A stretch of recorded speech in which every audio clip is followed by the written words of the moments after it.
My kids are watching Free Willy. My husband is feeling sick today, and I am going to be making hot and sour soup with whatever I've got at home.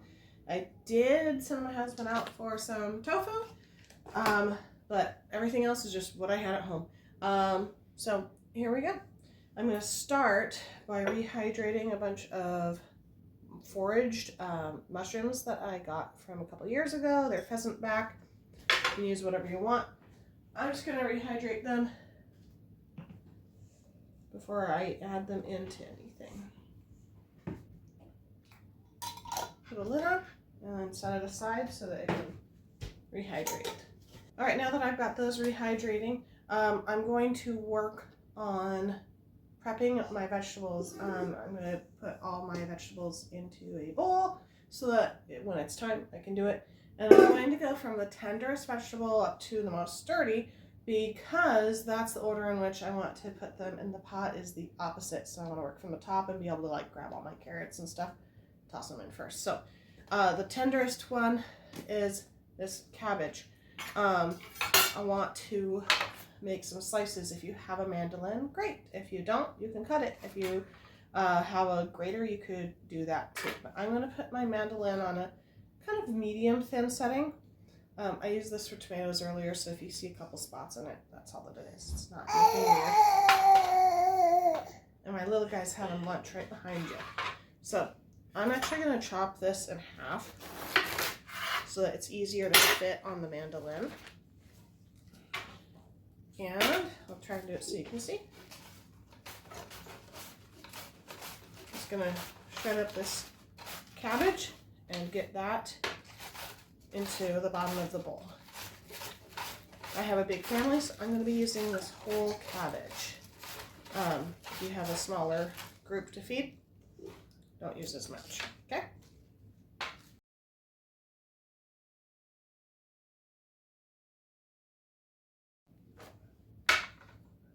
Okay, now we're going to do some celery. I just had a little bit left. So I'm going to do it on the same setting, and I'm going to do it kind of at this like angle so that it slices it kind of in a fun way. You can definitely use these leaves, and so you can just pull them off kind of like herbs. I'm just going to throw them in there. Celery leaves taste like celery. They're good in a lot of stuff. Okay, I've got my celery. You can do more or less depending on what you like. Those are going in there.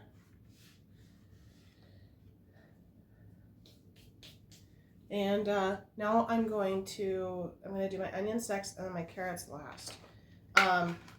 Onions, I've got them whole here.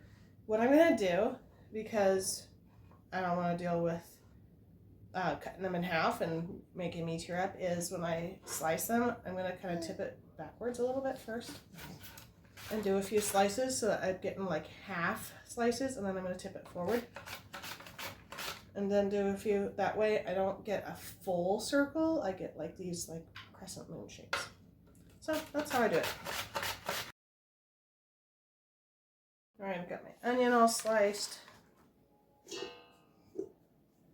You kind of want things to be like string shaped. Okay, I have this guy that I'm going to put on my mandolin. It goes underneath and it makes strips. So you stick it in there and tighten it down. And then you can adjust the height. I think it's actually good. And I'm going to do my carrots. Ooh, that onion was spicy. Now I do my carrots kind of this way so that I get longer strings. It does mean that every so often you kind of have to break these off, but we're just doing the best we can with what we got, right guys?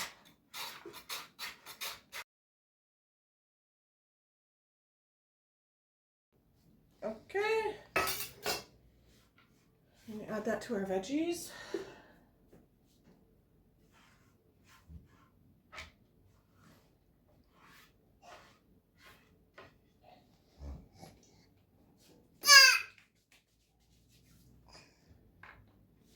And we're gonna get ready. I'm gonna put chicken in this. Not everybody adds an actual like pieces of meat. A lot of people just use broth. I'm gonna make the broth with chicken. So let me reset, wipe off a little bit, and I'll get the chicken going. All right, so I'm going to do 2 chicken breasts. It's not very meat heavy. Yeah, same cutting board, same knife. But I'm done with my vegetables. I'm not using it on vegetables anymore, so now it's fine. That's why I didn't cut up the meat first. If you want to double your dishes, go for it. All right, so I'm just gonna kind of dice this or cut it into small slices because I kind of want it to be the same shape as the vegetables. So long slices first, then I'll turn it and cut it across. Okay, got it all cut up. I don't want it too small because it's only 1 o'clock right now. We're gonna eat at 5. So I don't want it too small, otherwise it'll just fall all apart. We're gonna put this in here. I'm gonna clean up my station and then I'll tell you what we are doing next. So fun fact, this pot is Riverware and it was given to my mom when I was born. My grandma gave it to her as like a congratulations, you have a baby, now start cooking. And she just gave it to me because she's just one person, she doesn't need a pot this big. But this would be considered a small pot for us, or a medium-sized pot for us, so I use it constantly. All right, so into our chicken, I'm gonna go ahead. I checked these are starting to rehydrate. I'm gonna pour the whole thing in there. I wanted to kind of test it for flavor first, and it did. It passed the taste test a little bit. So we're gonna pour that in, and they will continue to boil and brew. We're going to add some soy sauce. This is gluten-free. My daughter is needing to be gluten and dairy-free for at least a while. We're seeing how that goes. I have some ginger paste that was left from some other cooking, so I'm going to use that. If you have regular ginger, do that. If you don't have anything, powdered ginger will work. I'm just going to add it with my heart, which basically tells me to use the rest of the tube. Might as well. So we're going to put the rest of the tube in there. And I've got some garlic. If you've got fresh garlic, use that. If you got garlic powder, use that. I'm gonna use all this because, like I said, measure with my heart. Whole bunch of garlic in there. I'll probably like rinse this out and add the rest in. And then for the hot portion, I brew these peppers. They are not cayennes, but they're pretty close to them. And so they are dried peppers, and I'm just going to break off a couple from my little string. I have them on in here and throw them in so they can make it spicy. I'm going to add a little bit of water in here and get this going to make a nice broth and cook it down. I'm going to probably put about halfway to the water. We'll get it on the stove. Alright, so I'm just sticking it on the stove. I'm going to find a lid to cover it up so it can make a good broth. And then I'm not really adding anything else until about half an hour before dinner, maybe a little bit earlier, because we don't want things to be overcooked. So I'll come back when some time has elapsed and show you what I'm adding in next. Peace! I've got my tofu here, and I opened up the top and drained it, so now I'm going to just slice down this direction and then this direction, and it makes these long little sticks of tofu. I'll do that to all of it, and then I'm going to add that and some of my vegetables into my pot to start cooking it, but I'm going to save the cabbage at the bottom of that bowl until after the carrots and onions have cooked down some. So I'm going to add these in.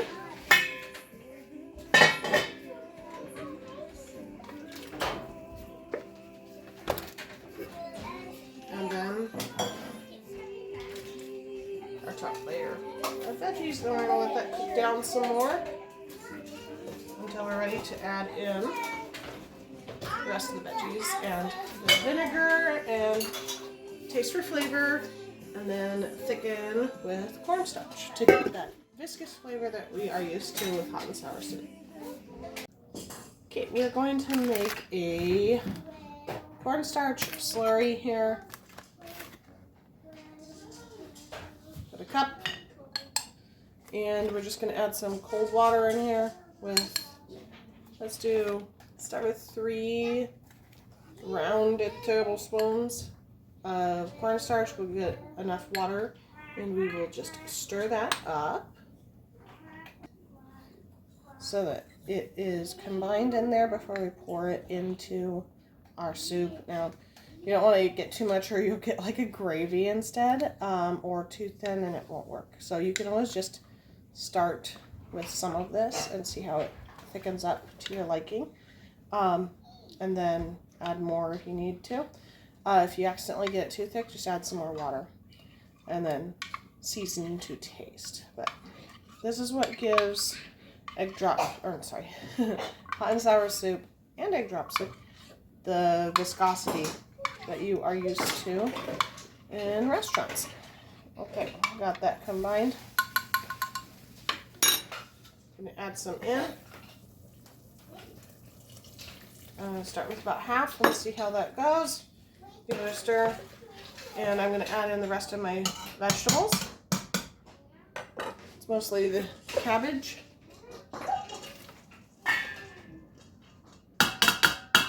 That's going to wilt down there. I'll probably add some more water later. Let's see how that goes. But now is when I'm going to add my vinegar. You can use rice vinegar, apple cider vinegar, or what I have is just white vinegar. And I'm gonna go like about a 1/4 cup to see how it goes. And if that's not tangy enough, I'll add a little bit more. You just season it with salt, pepper, whatever you want like that, until it tastes the way that you like it. So I'm gonna cook this down a little bit more, and then adjust as necessary. It is going to be delicious. So, a small taste test told me I needed to season it up with some more salt, soy sauce. The vinegar was on point, but it was not as spicy as I wanted it to be. And normally I would use some like sriracha or something, but we've got Valentina hot sauce, and that'll work. So I'm going to put a few dashes of hot sauce in here. Not too much for some of my little kiddos, but because they can always add more to theirs, but it needs to have at least a little bit of a kick. You can add more hot sauce and more peppers if you want. Just make it to your taste. It's getting good. I do not add eggs to mine because I have kiddos that do not eat eggs. So that would just make it so that nobody would eat it.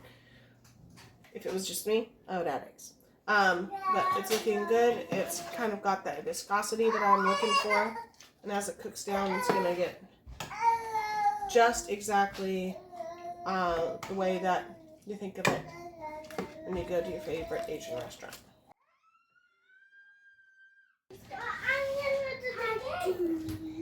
Thanks for coming along as we made hot and sour soup. We're going to serve this over rice. You can maybe serve it with noodles or with whatever other entree and side dish you like. Enjoy!